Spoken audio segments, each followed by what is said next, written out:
3. You did it. You succeeded. We got you through the procedure, and this is exciting. Now we're going on to the aftercare. So this is one of the most important parts of the healing, is making sure that you do your aftercare properly. So in your aftercare kit, which you're going to get with all of your procedures, you're going to have your tissues, you're going to have your Aquaphor, you're going to have your notes, and if you have done an eyeliner procedure, you're going to get your little pads. So how this all works together is on the day of the procedure, you're going to blot with a tissue. So you're just going to take the tissue out the way it is in the packet, keep it folded just like so, and with 2 fingers you're going to take the tissue and you're going to firmly press it against the eyebrow. And you're going to do this every 20 minutes. So one press, you're going to see some moisture on the tissue, you're going to flip it over, and another press all the way through the brow. The reason why you're doing this is you're going to sop up the lymph fluids that are going to be seeping out of the eyebrow. That's normal. Weeping eyebrows do that. We want to keep as much pigment in the brow as possible, so I don't want you washing them. So you're just going to blot them and do that until you go to bed. Then you're just going to leave the eyebrows alone. It's not until about minimum of day 7, it could be day 8, could be day 9, could be day 10, when they start to flake. Each of the strokes is going to build up a crust throughout the week, and then that crust is going to start to flake away, kind of like you have dandruff in your eyebrows. Then you're going to take the Aquaphor, and you're going to take just a rice kernel size. So I'm going to show this to you here. So just a rice kernel size, that's too much, okay? You only want like that amount on there. That's perfect. Then you're going to rub it together and you're going to pat it onto the brows for 10 seconds. You want it evenly dispersed. This is going to give moisture, and it's going to help to alleviate that itch that's going to happen, which usually starts around day 5. They'll start to get itchy, and that's normal. So when you get that itch, just smack them with the back of your hand, and that will help, because if you touch with your fingers, you can transfer bacteria. And no matter what you do, whenever you put this on, make sure you've washed your hands for 30 seconds first. You need to make sure that you have that kill time for the bacteria, so you don't transfer foreign bacteria into the open wound of the eyebrow.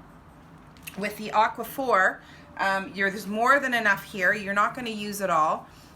Just fold the tip over like this on the top, fold it over, and keep that separate from all the rest of the family and so forth. You don't want people touching it.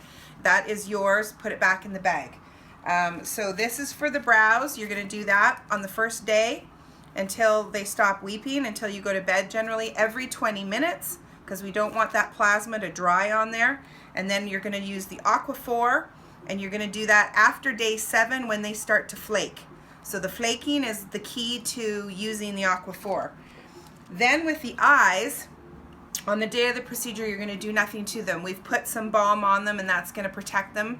And then the next day, you're going to get 2 pads, and I want you to keep them into the fridge. If you keep them in the fridge, they're going to be nice and cold. So in the morning when you get up, you're going to take the pad out, and it's going to be folded. The pad will be folded already. So just take the pad that's folded in the bag. It should be looking about that size. And you're just going to hold it against your eye. And of course, you want to make sure that you've washed your hands for 30 seconds. You don't want to transfer any bacteria onto the cotton pads, so make sure you wash your hands before you open the bag. Then you're going to take it, hold it for 20 seconds, and then I want you to rock back and forth. The reason why you're doing this is we need to get that layer of plasma off that's going to have leaked out throughout the night, weeped out on as you were sleeping, and we need to get that off. If you don't get that off, it's going to build a thicker crust, and when the crust falls off, it's going to take pigment color with it. So we'll lose color in your eyebrows, or in your in your eyeliner. We'll lose color, and we don't want to lose color. Once you've done the pads, you're good to go, and just leave them alone for about 5 days. After 5 days, again, you're going to take the Aquaphor, and you're going to take that rice kernel size, and you're going to rub it together, and you're going to pat it onto the lash line, and you're going to feather it up into the eyelashes. And that way it's going to be evenly dispersed. We don't want anything too thick or too clumpy through the lashes. You want it nice and blended all the way through. Once you've done that, you're going to do it depending on what I've recommended for your skin type. If you're normal, you're going to do it every day.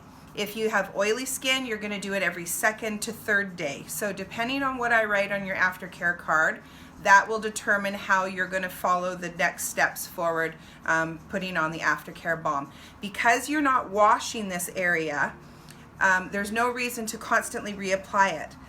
If you apply it and reapply and reapply and reapply, it's going to make the tissue soft and soggy, and the pigment's going to fall out, and we do not want to lose pigment. The whole point of these procedures is to keep the pigment in the skin. So remember, no water, no sweat, no sun, no steam. Don't be going and getting a facial. Don't be going and getting your hair done. Don't be getting on a plane and going traveling for 2 weeks until all of that crusting has fallen off. Once all the crusting has fallen off, then you can go about life normally. Now with your eyebrows and your eyeliner, when the flaking happens, it's going to look really light underneath. Don't panic.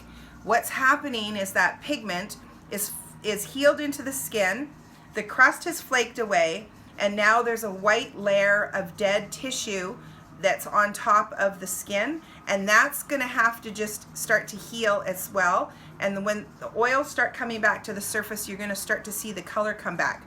You're going to start to see the color come back between week 3, week 4, and by week 6, they should fully be healed, and you should see the full amount of color that has been retained.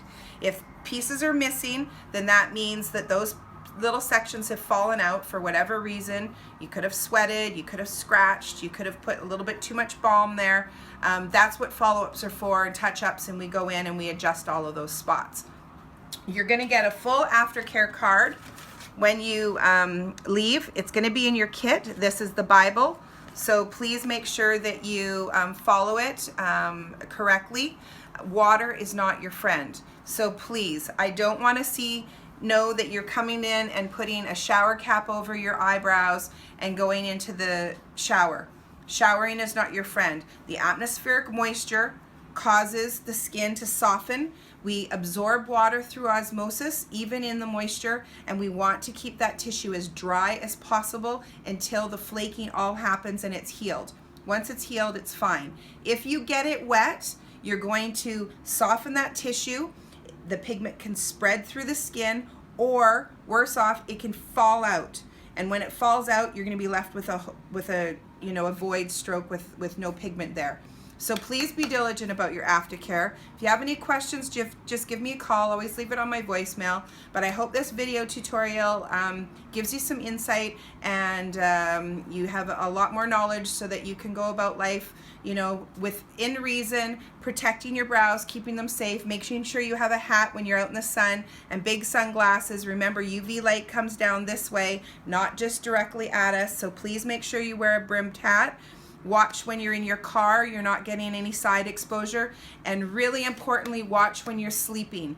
If you can get one of those bolster pillows that goes around your head from, at the airlines, they have them at the dollar store. There's a Japanese store up on Broadway that sells them. They're like $5 or $6. Go buy yourself one. If you sleep and you rub your face and you're a side sleeper, you're going to end up coming back with half of that eyebrow missing on those sides. And that's because as you're sleeping and you're moving, you're irritating those strokes and you're pulling the pigment out prematurely, so it doesn't get time to soak in.